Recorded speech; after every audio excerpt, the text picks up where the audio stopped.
신뢰관계를 이용해 아동에게 성관계를 강요하는 일명 그루밍 범죄. 피해 아동의 동의 능력을 인정하는 게 맞는지 논란이 일고 있습니다.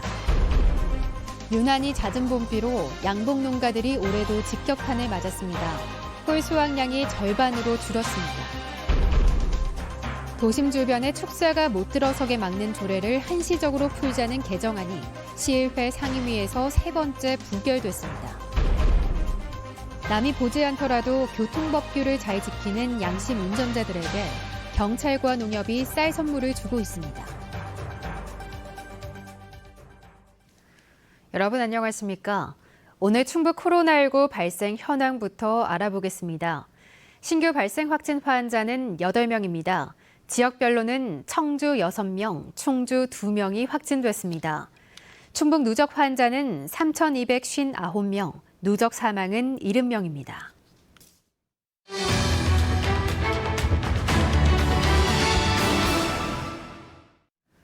신뢰와 지배관계를 형성한 뒤 아동에게 성관계를 강요하는 일명 그루밍 범죄. 피해자조차 자신이 피해자인 줄 모르는 경우가 많습니다. 실제로 20대 이부 오빠가 10살 여동생을 상습적으로 성폭행한 사건이 있었는데 아동이 동의했다는 이유로 강간 혐의가 적용되지 않았습니다. 성폭력 사건에서 10살 어린이의 동의 능력을 인정하는 게 맞는지 논란이 일고 있습니다. 조미애 기자가 집중 취재했습니다. 초등학생 딸을 둔 40대 아버지는 지난해 아이의 담임교사로부터 충격적인 말을 들었습니다. 상담 과정에서 딸이 20대 이부 오빠에게 성폭행을 당했다는 이야기를 교사에게 털어놨다고 했습니다. 애기한테 사랑한다, 너 좋아한다, 뭐 이런 말로 유혹을 해서 처음부터 그렇게 접근을 했고 그래서 이제 그런 일이 생겼던 거예요. 딸이 기억하고 있는 것만 10차례 이상, 몇 개월에 걸쳐 반복된 일이었습니다. 지금 심리치료 받으러 다니고요. 정신과 진료 받으러 가고 있고 지금 약물 복용까지 같이 하고 더 심해져가지고. 하지만 경찰 조사에서 2차례만 인정됐고 그것도 동의 아래 이루어진 것으로 보았습니다. 경찰은 폭력과 협박이 없었다는 이유로 20대 이부 오빠를 미성년자 의제 강간 혐의로 불구속 입건했습니다. 미성년자 의제 강간이란 동의를 했더라도 16세 미만 아동 청소년과 성관계를 했을 때 처벌하는 법으로 미성년자 강간죄보다 형량이 훨씬 낮습니다. 그렇다면 13세 미만 아동과의 성관계에서 폭행과 협박이 없었다고 동의했다고 인정할 수 있을까? 그루밍 성폭력에서 생기다 보니까 폭행과 협박이 없죠. 아동이나 그 청소년들의 그 약한 마음을 이용해서 환심을 산 다음에 폭력이 이루어지기 때문에 뭐 그런 것들이 이루어지지 않는 거죠. 지난 2019년 기준 아동 청소년을 대상으로 한 성범죄자 가운데 49.7%는 최종심에서 집행유예로 솜방망이 처벌을 받았습니다. 13세 미만이라 하더라도 뭐 동의를 했다거나 폭행이나 협박이 없었다고 한다면 3년 이상의 유기징역형에 처하게 되는데 이는 일반 성인을 대상으로 한 성폭행 범죄와 형량이 비슷하다고 보여집니다. 10살 어린이가 성관계에 동의한 것을 동의했다고 인정하는 게 맞느냐는 질문은 여성단체를 중심으로 꾸준히 제기돼 왔습니다. 피해자가 처한 위치라든가 상황, 연령, 조건들을 다 따져서 이게 정말 동의가 이루어질 수 있는 구조인가 본다면 미성년자 대상 성범죄는 동의 여부와 상관없이 형량을 높이자는 목소리가 끊이지 않지만 아직 입법화되지 않고 있습니다. 자신이 피해자인 줄 모르고 당했다 나중에 더 큰 상처를 받게 되는 아동 그루밍 성범죄 피해. 가해자를 엄벌에 처해야 하는 이유입니다. MBC 뉴스 조미입니다. 충북의 백신 접종률이 30%를 넘었습니다. 충북 방역당국에 따르면 어제 오후 4시 기준 한 번 이상 백신을 접종한 사람은 49만 6,526명으로 충북 전체 인구의 31%를 차지했습니다. 이 가운데 14만여 명은 2차 접종까지 마쳤습니다. 아스트라제네카 1차 접종자 가운데 화이자로 2차 접종을 하는 교차 접종 대상자는 충북에서 2만 2천 명에 이르는 것으로 파악됐습니다. 충북은 9월 말까지 전체 인구의 70%인 135만 명 접종을 목표로 하고 있습니다. 80명이 넘는 연쇄 감염자가 발생한 청주 지역 노래연습장에 대해 방역당국이 무기한 특별점검에 나섰습니다. 지난 18일 집합금지 조치가 해제된 청주 지역 노래연습장과 뮤직비디오 제작방 등 719곳에 대해 매일 밤 8시부터 2시간 동안 수시로 점검하고 방역수칙 위반이 확인되면 과태료를 부과합니다. 또 노래방 도우미 알선 등 불법 영업이 의심되는 업소는 경찰과 합동당속을 벌일 계획입니다. 올 들어 유난히 잦은 봄비에 양봉 농가들이 직격탄을 맞았습니다. 2년째 흉작에 씨름하고 있는데요. 꿀 생산량이 평년의 절반도 채 되지 않다 보니 근본적인 대책을 요구하는 목소리도 높습니다. 김영일 기자입니다. 밤꿀 수확철을 맞은 양봉 농가입니다. 조심스럽게 연기를 뿜고 벌통을 열어보지만 신통치 않습니다. 혹시나 하는 마음에 벌집을 채밀기에 넣고 돌려봐도 나오는 꿀의 양은 아쉽기만 합니다. 한 3, 4일에 한 번씩 떠도 꿀량이 꽉꽉 차. 이 8장이면 꿀이 꽉꽉 차는데 지금은 8일, 9일 만에 떠도 8장인 꿀이 다 안 차니까. 국산 꿀의 70% 이상을 차지하는 아카시 꿀 상황은 더욱 심각합니다. 올해 아카시 꿀 생산량은 13,123톤, 평년의 45% 수준에 그치고 있습니다. 너무 잦은 봄비가 원인입니다. 아카시 꽃이 피었던 지난달 충북의 강수일수는 17.21로 1973년 기상 관측 이래 가장 많았습니다. 하루 건너 하루꼴로 비가 내리는 데다 일교차도 크다 보니 활동량이 떨어진 벌들이 꿀을 거의 따지 못한 겁니다. 지난해 아카시 냉해로 피해가 컸던 양봉 농가들로선 벌써 2년째 가혹한 흉작을 겪고 있습니다. 채밀할 시기가 일주일인데 4일간 비가 왔으니까 채밀할 시기를 놓친 거죠. 평년작으로 볼 때는 30%에서 한 40% 정도 수준. 더 큰 문제는 이상 기후로 꿀 수확이 차질을 빚어도 농작물 재해보험 대상이 될 수 없다는 겁니다. 낙과 같은 1차 피해 같은 경우는 재해보험에서 보상을 해주지만 꽃을 저희가 따다가 꿀을 가하는 게 아니기 때문에 바로 생산량이나 흉작에 따른 재해로 인정을 못 받고 보험에 대한 보상도 없다는 얘기죠. 2년째 농사를 망치고 기댈 곳도 없는 양봉 농민들은 피해 극복을 위한 근본적인 대책 마련을 호소하고 있습니다. MBC 뉴스 김영일입니다.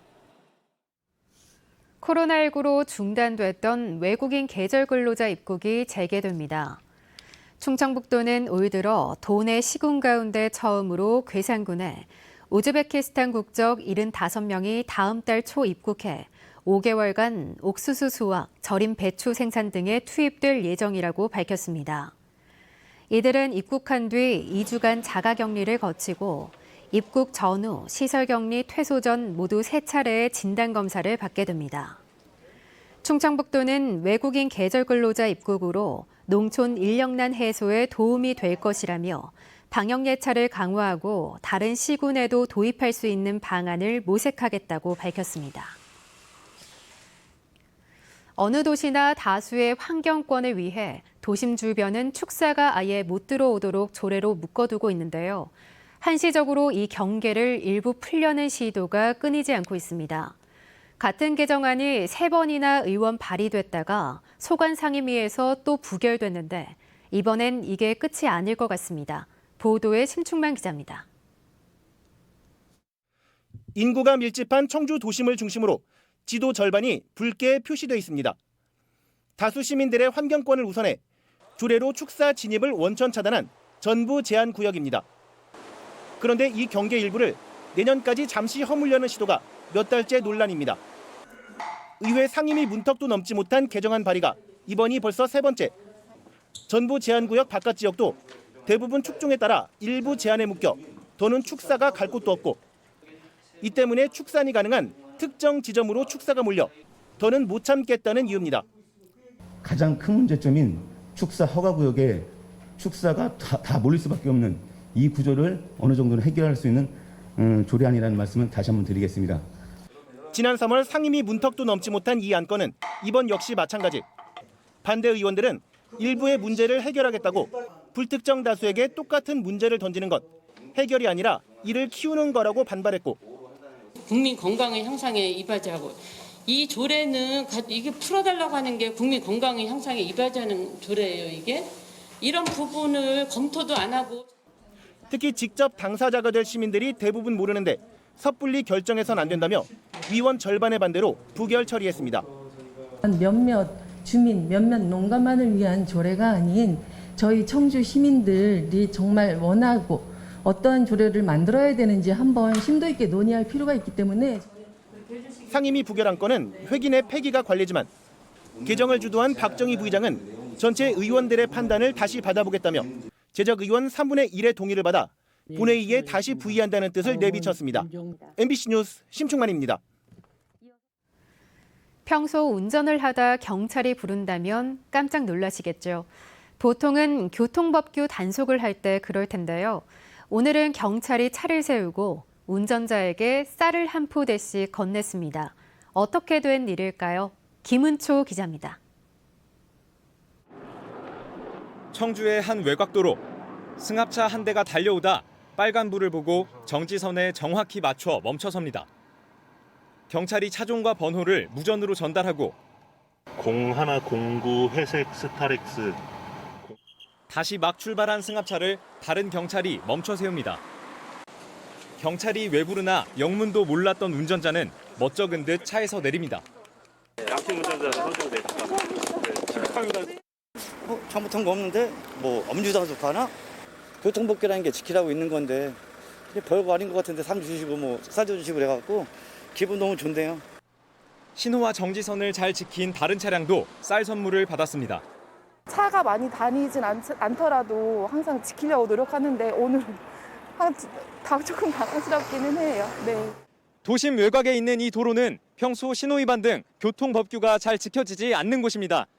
누가 지켜보지 않아도 양심을 지키는 운전자들이 오늘 상품을 받아갔습니다. 사흘 동안 교통법규 위반이 잦은 곳을 골라 양심 운전자에게 쌀 10kg씩 주기로 한 겁니다. 경찰이 눈에 안 띄는 곳에서 신호와 정지선, 안전띠, 휴대폰 등 4가지 안전수칙을 지키는 운전자를 찾아냅니다. 경찰이나 자치단체의 노력만으로는 사실 부족하기 때문에 도민 각자 한 분 한 분이 교통법규를 잘 지켜주시면 스스로 양심을 지키는 운전자들에게 주어지는 경찰의 쌀 선물은 하반기에도 계속됩니다. MBC 뉴스 김은초입니다. 제천과 단양에 호우주의보가 내려진 가운데 충주와 음성, 영동에는 호우예비특보가 발효됐습니다. 청주기상지청은 내일 새벽까지 일부 지역에서는 우박과 함께 시간당 30에서 50mm의 강한 비가 내리겠고 대기 불안정으로 돌풍을 동반한 천둥 번개가 치는 곳도 있겠다며 주의를 당부했습니다. 내일 새벽까지 예상 강수량은 30에서 80mm, 많은 곳은 100mm가 넘겠습니다. 청주 도심통과 광역철도 쟁취 범시민 비상대책위가 오늘 민주당 중앙당사 앞에서 국가철도망 계획 반영 약속 이행을 촉구하는 기자회견을 열었습니다. 대책위는 송영길 대표와 이낙연 전 대표가 청주 도심통과를 약속했고 민주당이 정책 공약으로 채택했다며 집권 여당의 책임 있는 모습을 보이라고 요구했습니다. 또 청주 도심 노선은 국토부가 제시하는 충북선 활용보다 수요와 경제성이 월등히 높고 일상의 교통 수요를 대량 처리할 수 있어 충청권 메가시티와 행정수도를 완성할 수 있는 합리적 노선이라고 주장했습니다. 코로나19 거리두기 상황에서 부하 직원에게 소위 라면 갑질을 해 정직 3개월 처분을 받았던 소방간부가 소방교 승진심사위원장으로 선발돼 반발이 일고 있습니다. 공무원 노조 충북소방지부 설립준비위원회는 갑질 사건으로 충북소방의 명예를 실추시킨 인물을 승진심사위원장으로 선발해 또 시대에 뒤처지는 행정을 펼치고 있다고 비판했습니다. 이에 대해 충북소방본부는 이미 징계 처분이 끝났고 규정에 따라 적법하게 선정한 것이라고 해명했습니다. 낙찰개를 돌려막기식으로 운영해 17억 원 상당의 갯돈을 빼돌려 달아난 70대 개주에게 실형이 선고됐습니다. 청주지법 형사 5단독 박종원 판사는 4년여 동안 9개 낙찰계를 운영하면서 40명에게 피해를 입혀 사기 혐의로 구속 기소된 76살 여성에게 징역 4년 6개월을 선고했습니다. 박 판사는 피해자들이 피해 배상을 받을 가능성이 없고 강력한 처벌을 탄원하고 있는 점, 고령이고 지병이 있는 점 등을 종합해 고려했다고 밝혔습니다. 괴산군이 관광자원 개발 청사진을 수립했습니다. 대한민국 대표 치유 관광지 괴산을 목표로 2개 광역권역과 테마별 6개 소권역으로 나눈 관광 특화 전략을 담았습니다. 2개 광역권역은 백두대간과 연계한 장현, 연풍, 칠성 구간, 청천에서 산마기 옛길을 지나는 달천, 강변 구간이 지정됐습니다. 6개 소권역은 소수와 불정, 간무를 중심으로 한 유기농 관광, 청안과 사리의 청년 체험 관광, 청천의 역사 예술 관광 등으로 나눴습니다. 괴산군은 권역에 맞춰 레포츠 단지와 산림 체험 마을, 공원 조성 등 주요 사업도 제시했습니다.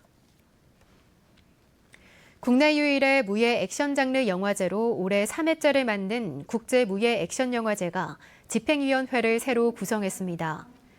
충북문화재단은 지난해 영화제 위원으로 활동한 김경식 충북예총회장을 집행위원장으로 임명하고 청주 출신의 영화배우 이범수 씨 등 집행위원 11명을 위촉했습니다.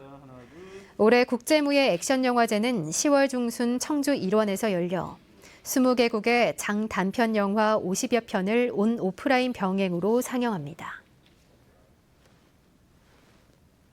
뉴스를 마칩니다. 고맙습니다.